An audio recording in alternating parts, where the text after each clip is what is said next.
बिस्मिल्लाहिर्रहमानिर्रहीम।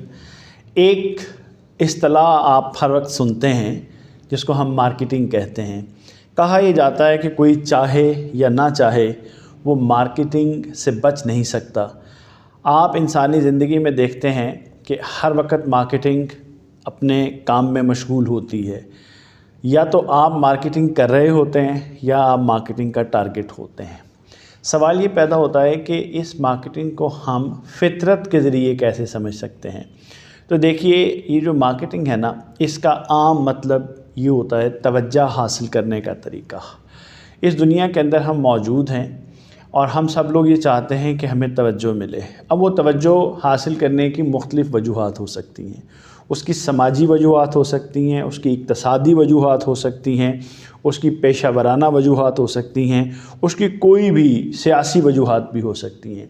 इसलिए हमें याद रखना चाहिए कि हम समाजी तौर पे ज़िंदगी गुजार रहे हों, हमारी सरगर्मियाँ समाजी हों, मुआशी हों, सियासी हों या पेशा वराना हों, मार्केटिंग की हमें ज़रूरत होती है।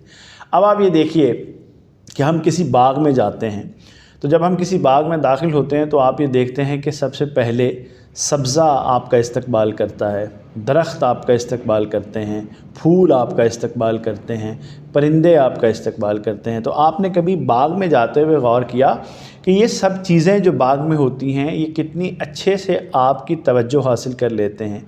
फूल दो चीज़ों से आपकी तवज्जो हासिल करते हैं, यानी फूल दो तरह से अपनी मार्केटिंग करते हैं। एक अपने रंग से, दूसरा अपनी खुशबू से और तीसरा भी अपनी सूरत से। परिंदे आप देखते हैं तो वो भी अपनी खूबसूरती से, अपने परों की खूबसूरती से, अपनी हरकतों से, अपनी आवाज़ों से आपकी तवज्जो हासिल करते हैं, आपकी दिलचस्पी हासिल करते हैं। दरख्तों को अगर आप देखें तो वो भी अपनी शक्ल से, अपनी रंगत से, अपनी ऊंचाई से, अपने फैलाव से आपकी तवज्जो हासिल करते हैं। अच्छा, आप इससे ऊपर चले जाइए। मैं पिछले दिनों ये देख रहा था कि अभी आपको मालूम है कि एक बहुत बड़ी जो दूरबीन है, टेलीस्कोप है। इससे पहले हम जानते थे कि इंसान जो कायनात को खोजना चाहता है, कायनात को देखना चाहता है, तो इससे पहले आपने देखा कि हबल नामी एक बड़ी दूरबीन थी। अब जेम्स वेब के नाम से एक नई दूरबीन आई है जिसने उस टेलीस्कोप ने नई तस्वीरें खींच कर भेजी हैं। मैं उन तस्वीरों को देख रहा था और उन तस्वीरों के अंदर हर तरफ रंग ही रंग थे, शक्लें ही शक्लें थीं। तो मैंने देखा कि ये रंग, ये शक्लें, ये क्या काम कर रही हैं।